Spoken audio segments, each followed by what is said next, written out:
جب اس نے اپنا ایک پر کھولا تو پورے افق کے اوپر اس کا ایک پر چھا گیا تھا اور سارا افق مشرق سے لے کر مغرب تک ڈھانپ لیا تھا۔ آپ نے فرمایا کہ حضرت جبرائیل علیہ السلام کے 600 پر تھے اور ان پروں نے پورے افق کو ڈھانپ لیا تھا اور ان کے پروں سے موتی جھڑ رہے تھے، اور ایک حدیث میں آتا ہے کہ ان کے پاؤں پر ایک موتی ہے جو اس طرح سے پڑا ہوا محسوس ہوتا ہے جیسے سنہرے سبزے کے اوپر شبنم کا قطرہ گرا ہوا ہو۔ ان کی پیشانی روشن ہے، بال گھنگریالے ہیں، دانت چمکدار ہیں اور سر مرجان سے بھی زیادہ سفید ہے۔ تو اس سے ہم دو فرشتوں کی خوبصورتی کا اندازہ لگا سکتے ہیں اور جسامت کا اندازہ لگا سکتے ہیں کہ وہ کتنے بڑے تھے۔ السلام علیکم دوستو، آپ دیکھ رہے ہیں اسلامک سٹوریز اکیڈمی چینل۔ انسانوں اور جنوں کے برعکس فرشتے نوری مخلوق ہیں۔ اللہ تعالیٰ نے فرشتوں کو نور سے پیدا کیا ہے۔ فرشتوں کو خالق کائنات نے کب پیدا کیا؟ تو یہ حضرت آدم علیہ السلام کی پیدائش سے پہلے ہی پیدا ہو چکے تھے، لیکن کب اس کی تفصیلات ہمیں نہیں ملتی، لیکن اتنی بات ہم ضرور کہہ سکتے ہیں کہ یہ حضرت آدم علیہ السلام کی پیدائش سے پہلے موجود تھے۔ اس کی دلیل ہمیں سورۃ بقرہ کی آیت نمبر 30 میں ملتی ہے، جس میں اللہ تعالیٰ فرماتے ہیں، اور یاد کرو جب تمہارے رب نے فرشتوں سے فرمایا میں زمین میں تمہارا نائب بنانے والا ہوں، ایسی نسل جو ایک کے بعد ایک آتی جائے گی۔ تو یہاں اللہ تعالیٰ حضرت آدم علیہ السلام کی پیدائش سے پہلے فرشتوں کو حضرت آدم علیہ السلام کے تعلق سے خبر دے رہے ہیں۔ اس سے پتہ چلا کہ فرشتوں کی تخلیق حضرت آدم علیہ السلام سے پہلے ہو چکی تھی۔ اللہ تعالیٰ نے فرشتوں میں شادی بیاہ کی حاجت نہیں رکھی، اسی طرح انہیں کھانے پینے سے بے نیاز کر دیا ہے۔ اس کی وضاحت قرآن مجید میں یوں ملتی ہے کہ ایک دفعہ حضرت ابراہیم علیہ السلام کے پاس فرشتے آئے تو آپ سے حضرت ابراہیم علیہ السلام جلدی سے گوشت لے آئے، لیکن فرشتوں نے کھانے کو تناول نہیں فرمایا۔ یہاں سے ثابت ہوا کہ فرشتے کھانے پینے سے بے نیاز ہیں۔ اللہ تعالیٰ نے فرشتوں کو کاہلی، سستی، تھکاوٹ اور اکتاہٹ وغیرہ سے محفوظ رکھا ہے۔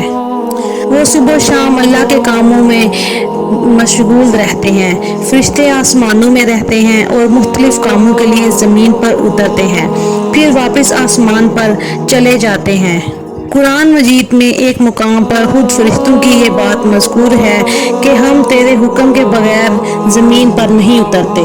اسی طرح فرشتے اللہ تعالیٰ کے دیے ہوئے کاموں اور عبادت میں ہر ٹائم مصروف رہتے ہیں اور وہ کبھی بھی نہیں تھکتے۔ اس کا تذکرہ اللہ تعالیٰ نے سورۃ انبیاء آیت نمبر 20 میں کرتا ہے۔ فرشتے صبح و شام اللہ کی تسبیح بیان کرتے ہیں اور وہ سستی نہیں کرتے، یعنی اگر کوئی سجدے میں ہے تو وہ سجدے میں ہے، اگر کوئی تسبیح بیان کر رہا ہے تو وہ تسبیحات میں مشغول ہے۔ اب دوستو یہاں پہ یہ سوال پیدا ہوتا ہے کہ فرشتوں کی جسم و جاہت کیسی ہے؟ اسی طرح فرشتے اللہ تعالیٰ کے حکم سے اپنی اصلی شکل کے علاوہ کسی دوسری شکل میں بھی ظاہر ہو سکتے ہیں، جیسا کہ حضرت جبرائیل علیہ السلام کبھی کبھی کسی انسانی شکل میں آپ کے پاس، آپ صلی اللہ علیہ وآلہ وسلم کے پاس تشریف لایا کرتے تھے اور اللہ کا پیغام آپ تک پہنچایا کرتے تھے۔ ایسے موقع پر حضرت جبرائیل علیہ السلام مشہور صحابی حضرت دحیہ کلبی کی شکل میں آپ کے پاس تشریف لایا کرتے تھے اور اللہ کا پیغام آپ تک پہنچایا کرتے تھے۔ حضرت جبرائیل علیہ السلام 3 مرتبہ اپنی اصلی صورت میں تشریف لائے، ایک تو نبوت کے بالکل ابتدائی دور میں، دوسری بار نبی اکرم صلی اللہ علیہ وآلہ وسلم نے حضرت جبرائیل علیہ السلام کو ان کی اصلی صورت میں دیکھنے کی خواہش ظاہر فرمائی تھی، اور تیسری مرتبہ معراج کے موقع پر نبی کریم صلی اللہ علیہ وآلہ وسلم نے ارشاد فرمایا، میں نے جبرائیل کو اپنی اصلی صورت میں دیکھا ہے، اور فرمایا، نبی کریم صلی اللہ علیہ وآلہ وسلم نے فرمایا، جب اس نے اپنا ایک پر کھولا تو پورے افق کے اوپر اس کا ایک پر چھا گیا تھا اور سارا افق مشرق سے لے کر مغرب تک ڈھانپ لیا تھا۔ آپ نے فرمایا کہ حضرت جبرائیل علیہ السلام کے 600 پر تھے اور ان پروں نے پورے افق کو ڈھانپ لیا تھا، और उनके परों से मोती झड़ रहे थे। और एक हदीस में आता है कि उनके पाँव पर एक मोती है जो इस तरह से पड़ा हुआ महसूस होता है जैसे सुनहरे सब्जे के ऊपर शबनम का कतरा गिरा हुआ हो। उनकी पेशानी रोशन है, बाल घुंघराले हैं, दांत चमकदार हैं और सर मरजान से भी ज़्यादा सफ़ेद है।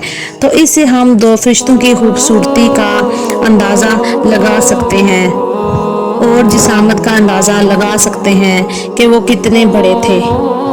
हमारे जहन में एक सवाल ये भी आता है कि फरिश्तों की तादाद कितनी है। तो दोस्तों, फरिश्तों की तादाद इंसानों और जिन्नों से कहीं ज़्यादा है। इसकी मिसाल इस बात से अंदाज़ा लगाया जा सकता है कि सही बुखारी में ये हदीस मौजूद है। हुजूर अकरम सल्लल्लाहु अलैहि वसल्लम ने फरमाया, जिस तरह दुनिया में खाना काबा मौजूद है और हम खाना काबा का तवाफ़ करते हैं, इसी तरह खाना काबा के ऐन ऊपर 7वें आसमान पर फरिश्तों का बैतुल मामूर यानी फरिश्तों का काबा है। रोज़ 70,000 फरिश्ते इसका तवाफ़ करते हैं और फिर उनकी बारी दोबारा क़यामत तक नहीं आती। तो इससे अंदाज़ा लगाया जा सकता है कि फरिश्तों की तादाद कितनी ज़्यादा है। हज़रत मोहम्मद सल्लल्लाहु अलैहि वसल्लम ने फरमाया, आसमानों में 4 उंगलियां जितनी भी जगह नहीं जहां फरिश्ते सजदा रेज़ ना हो। फरिश्ते क्योंकि गैबी महलूक हैं, इसलिए फरिश्तों की तादाद के बारे में कोई भी तफसील नहीं जानता। लेकिन अल्लाह ताला का फरमान है कि तेरे रब के लश्करों को उसके सिवा कोई नहीं जानता।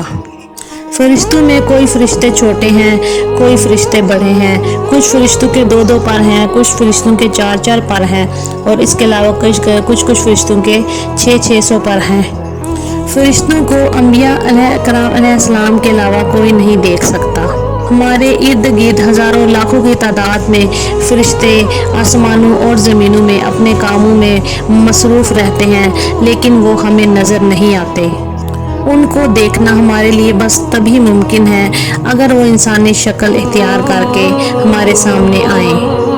फरिश्तों की ये हैसियत है कि वो किसी और शक्ल में भी आ सकते हैं। हुजूर अकरम सल्लल्लाहु अलैहि वसल्लम ने फरमाया कि एक फरिश्ता जिसने पूरा अर्श अपने कंधों पर उठा रखा है, उसकी कदो-कामत को बयान करने की मुझे इजाज़त मिली है और उसका वजूद इतना बड़ा है, उसका अंदाज़ा इस बात से लगाया जा सकता है कि उसके कान की लो से कंधे तक का दरमियानी फासला इतना लंबा है जितना कि एक तेज़ रफ्तार परिंदे को 700 साल की मुसाफत तय करने में लग जाता है। वो फरिश्ता अर्श को अपने कंधों पर उठाए हुआ है और उसके पाँव सबसे निचली सातवीं ज़मीन के अंदर हैं। उस फरिश्ते के कंधे और कान की लो का दरमियानी फासला इतना है जैसा कि एक परिंदे को 700 साल लग जाए उसको तय करने में। और वो फरिश्ता हर वक्त अल्लाह की ये तस्बीह बयान करता है, या अल्लाह तो पाक है जहाँ भी है और जहाँ भी हो। फरिश्ते हर वक्त अल्लाह की तस्बीह बयान करते रहते हैं और ना ही वो इबादत से सरकशी करते हैं और ना ही सुस्ती और काहली करते हैं और हर वक्त अपने कामों में मशगूल रहते हैं जो अल्लाह ताला ने उनके ज़िम्मे लगाए हुए हैं। अल्लाह ताला ने मुख्तलिफ़ कामों के लिए ज़मीन और आसमान के इंतज़ामात के लिए मुख्तलिफ़ फरिश्तों को लगाया हुआ है, जैसा कि अल्लाह ताला के अहकामात को अंबिया कराम अलैहिस्सलाम तक पहुँचाना, अल्लाह ताला के हुक्म से लोगों की मदद करना, बारिश का इंतज़ाम करना, लोगों की हिफाजत करना, इंसानों के एक एक लम्हे का हिसाब लिखना और आखिर में इंसान की रूह कब्ज़ करने तक का काम फरिश्ते करते हैं। अल्लाह ताला ने फरिश्तों को जो क़ुव्वत और ताकत दे रखी है वो इंसानों से कहीं ज़्यादा है। इसका अंदाज़ा इस बात से लगाया जाता है कि हुज़ूर पाक सल्लल्लाहु अलैहि वसल्लम ने जब लोगों को इस्लाम की दावत दी ताइफ के मुकाम पर, तो वहाँ के लोगों ने जुल्म और जबर की इंतहा कर दी। हुजूर पाक को लहूलुहान कर दिया। उस मुकाम पर सैयदना जिब्रील अमीन अलैहिस्सलाम तशरीफ़ लाए और हुजूर पाक सल्लल्लाहु अलैहि वसल्लम के बारे में कि मैं आपकी कौम की बातें सुन चुका हूँ। अल्लाह ताला ने फरमाया, मैं खूब जानता हूँ कि जो इक़दाम आपके खिलाफ किए जा रहे हैं। तो आपके पास अल्लाह ताला ने फरिश्तों का, पहाड़ों का फरिश्ता भेजा।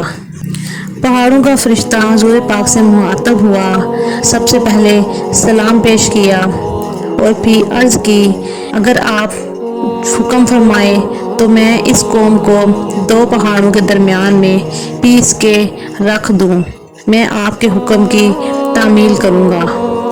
इसी तरह अल्लाह ताला ने फरिश्तों की एक जमात नबी करीम सल्लल्लाहु अलैहि वसल्लम पर दुरूद इस्लाम भेजने पर मामूर कर रखी है। जिस तरह इंसानों की पैदाइश और मौत के मुख्तलिफ मराहल होते हैं, फरिश्तों के लिए ये मराहल नहीं हैं। जैसे कि इंसान दुनिया में पैदा होते हैं और पहले से मौजूद इंसान मौत की वादी में चले जाते हैं, लेकिन अल्लाह ताला ने जब से फरिश्तों को पैदा किया है वो ज़िंदा हैं और ज़िंदा ही रखेंगे, और अल्लाह ताला ने जो जिम्मेदारियां उनको दे रखी हैं उनको वो पूरा करते रहेंगे। जब तक क़यामत नहीं आएगी फरिश्ते हमेशा ज़िंदा रहने वाली महलूकात हैं, लेकिन जब क़यामत आएगी तो फरिश्तों को भी मौत से दो चार होना पड़ेगा। एक वैसा वक्त आएगा क़यामत के नज़दीक के कायनात में कोई भी ज़िंदा नहीं रहेगा सिवाय अल्लाह ताला की ज़ात के। फिर उसके बाद अल्लाह ताला हज़रत इसराफील अलैहिस्सलाम को ज़िंदा करेंगे और उन्हें सूर फूंकने पर कहेंगे और फिर सूर फूंका जाएगा और फिर अल्लाह ताला दोबारा सूर फूंकने को कहेंगे। फिर उससे वो सारी महलूक ज़िंदा हो जाएगी जो मुर्दा थी।